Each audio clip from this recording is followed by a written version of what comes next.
What's up, Queen City Church? I hope you are doing well. I've had a great week. I'm so excited to be back here for another week of small groups as well. We are breaking down last week's message, talking about that a little bit and how it applies to our life. But if you weren't able to be there for service or you weren't able to watch it, we had a guest speaker, this guy named Pastor Jordan Smucker, and he pastors a church called Ethos Church. It's up in Columbus, Ohio. And they actually launched on the same day as Queen City about a little over 2 years ago. And I love the message because Pastor Jordan, he beautifully broke down the story of the Good Samaritan.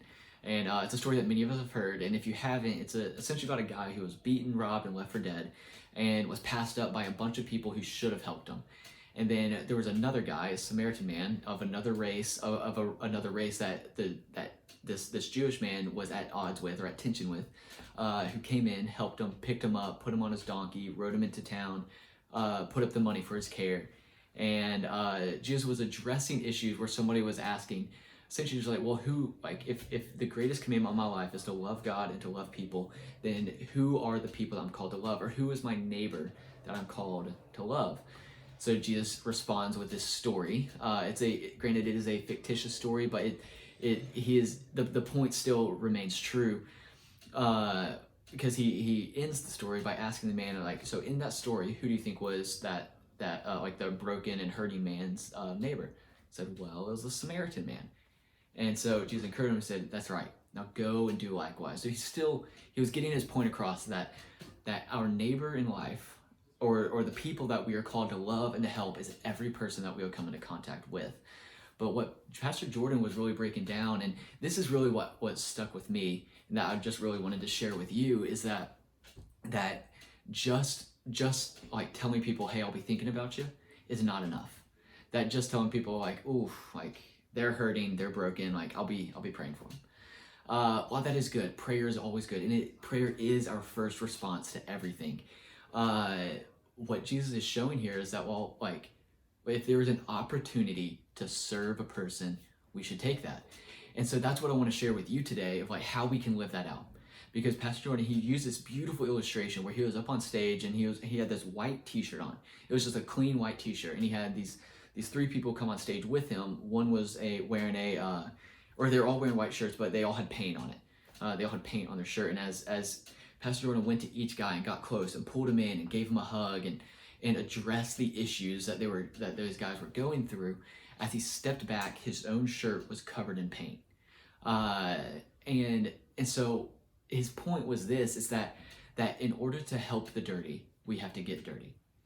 And how that applies to our life is that, like, it's really like, in order to truly love people, like, yes, pray for them, present their problems to God, but also get in the trenches with them, like get in the dirt with them, get in the middle of it, and really walk with people through their problems, and really help people as best as we can.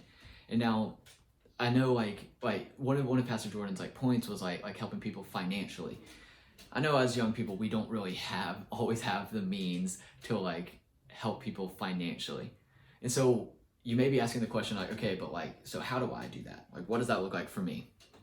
And that's really what I want to break down a little bit. I'll break it down a little bit here, and then we'll talk about it in small groups in more depth and detail. But really, it's this: it's if there's somebody that is going through an issue in their life, or they need help with something, let's not be people that stray away from helping them out. And so what that practically looks like is if I have a friend that calls me up and hey man, I'm walking through some really hard times with my family, I'm gonna sit there with them. I'm gonna listen to them. I'm gonna hear them out. I'm gonna ask them hey, how are you actually doing?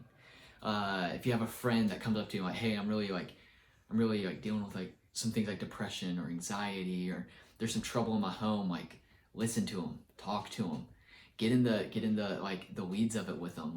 If I have a friend that is going through a breakup, I'm gonna sit there with them. I'm gonna cry with them. I'm gonna support them, encourage them. I'm gonna be with them through the hard times. See, life comes with ups and downs. Every person has ups and downs. You have ups and downs in your life, and we have talked about in the past, 2 weeks ago, about relationships. One of the points was not playing the victim, not being people that well, like, I'm not going to hit them up if they're not hitting me up.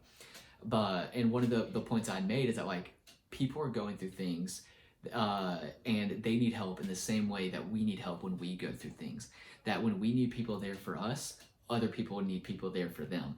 And so how that relates to today, that let's move forward in our weeks, that as we have friends, as we have siblings, as we have maybe for some of you with jobs, as you have coworkers, as we have people in our lives that are struggling through things, let's lean into those with an intentionality that communicates, like, hey, I really do love you, and I want to walk with you through this, and I want to see you get to the other side better and stronger, knowing that you are loved and taken care of, because at the end of the day, we need that too.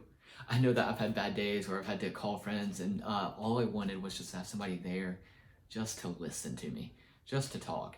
And I've crossed people that they need that in their life as well. I have roommates who have bad days and they just want to be heard.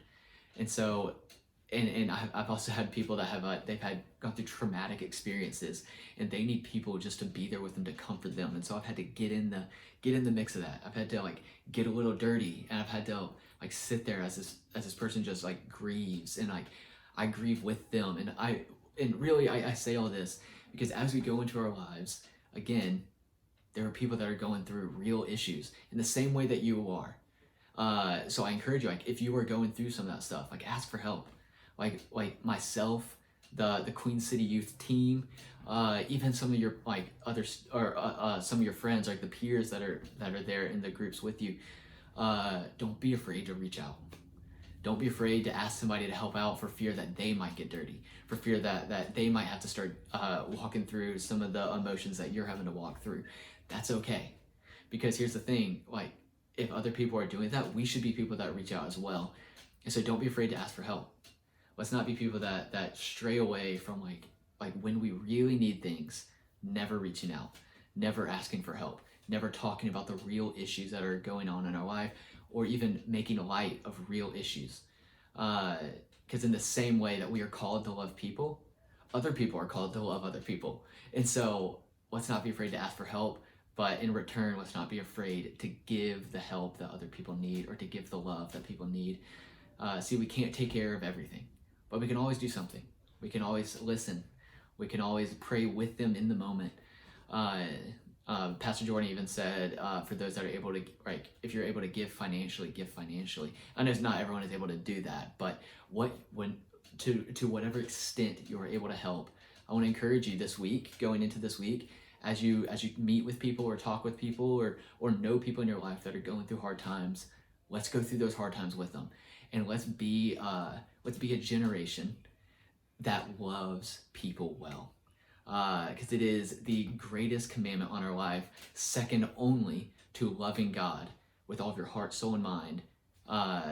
Let's be a generation that loves people, and let's see the people in our lives better and stronger because of their connection to Jesus. And so with that being said, I'm going to hand it back to the small groups of Queen City Youth. I love y'all so much. I'm excited to be back for another week, and I can't wait to be back again next week.